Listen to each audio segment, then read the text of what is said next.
If you've clicked on this video, I know I need to tell you one thing. Don't panic. Hello all you beautiful people, I hope you have had or are having a fantastic day. If you're new around here, welcome. My name is Salam Abar, the teenager who talks about teenage stuff because there isn't enough of it on the internet. Guys, today's video, we're going to be talking about the future and what the future potentially holds for us as students and for us as young people. By the title of this video, you've probably already made some assumptions about me. Probably stuck up, probably some genius who knows exactly what they're talking about.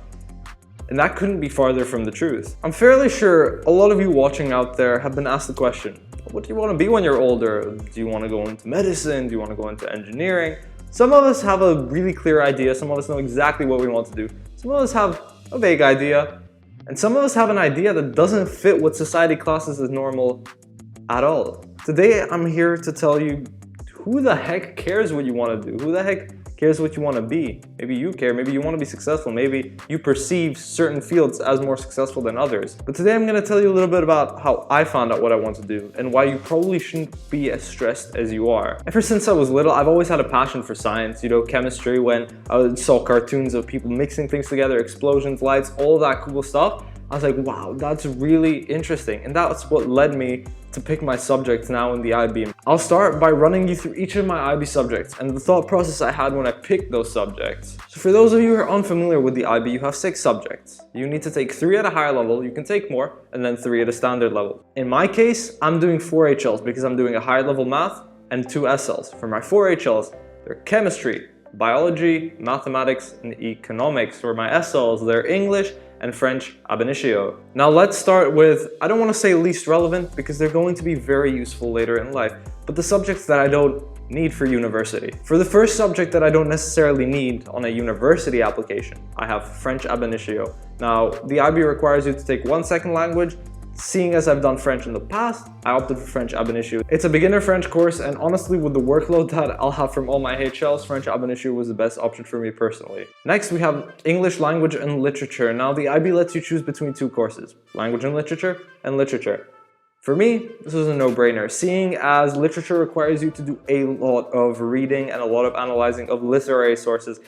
I was like, no, that's a straight up red flag for me. It's never something I personally enjoyed. I enjoyed looking at articles, looking at movies, looking at images. I enjoyed looking at those and analyzing those compared to reading literary texts all the time, and it's very, very content heavy. So for me, it was personally a no-brainer. Language and literature, SL. Moving on to my higher levels. The first one being economics. The reason why I took economics is because you need to have at least 1 humanity in the IB, and for me, I thought that economics would be the most valuable in teaching me actual life skills. You know, how markets work, how to invest, how to manage my own finances when I'm an adult later in life. And the reason I took it at a higher level instead of opting for it at a standard level is because of my second HL.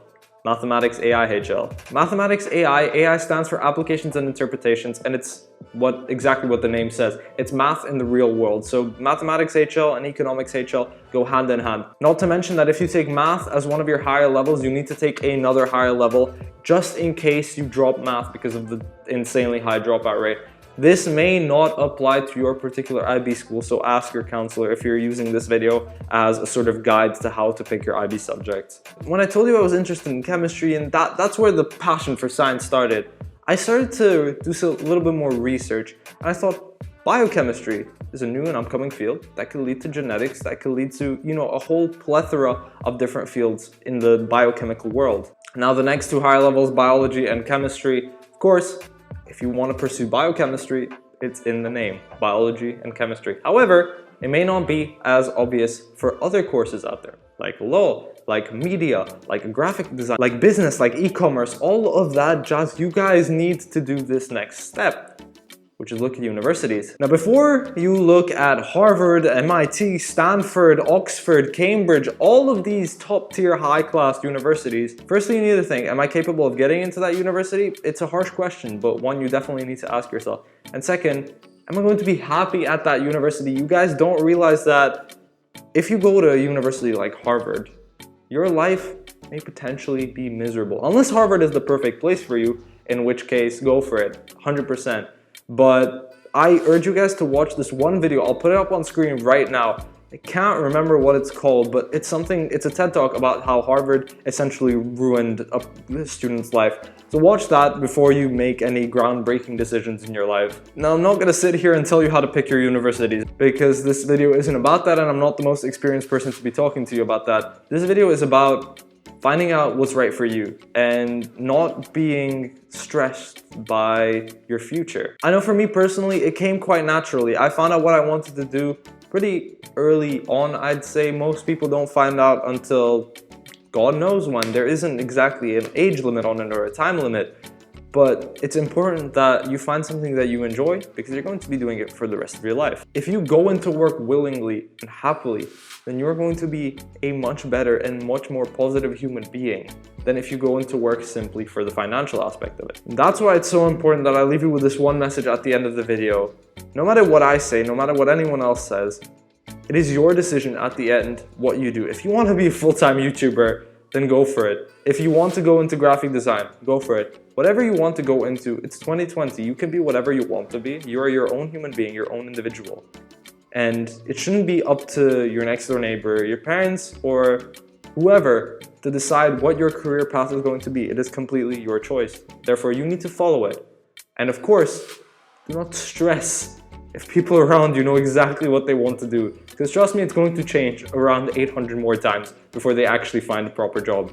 Another thing that I strongly encourage that you guys invest time into is your extracurriculars. So find out what you enjoy through those, because those are activities you do voluntarily, not that you're forced to do. If you find yourself doing something voluntarily, then of course it's something you enjoy. If you're an avid swimmer, you're really good, why not work for it? Who says that you can't be a professional swimmer? If you simply love the debate club, why not look at law? Why not look at something that requires you to do a lot of public speaking? It's all about finding what you enjoy through things that you do voluntarily. That's one of the best tips that I received when I was pretty young from my mom. She always told me, I'm not going to decide what you're going to do. You're going to decide what you do. So find what you enjoy and invest your time into that. Guys, please don't be worried about your future. It's in your hands. It's your freedom. You can decide what you're going to do. But anyways, that's going to be about it for today's video, guys. Thank you so much for watching. If you enjoyed it, smash that like button, hit that subscribe button. Every time I check my YouTube Studio app, we have like 1 or 2 more new subscribers. That's fantastic, guys. Keep on going. Hit that subscribe button. Let's expand our community. Let's help each other out. Share this video with your friends, guys. I'm not going to drag on for too long. I hope you had a great weekend. Have a great week ahead of you. Once again, don't stress, calm down. Everything will be fine. And I will see all of you later.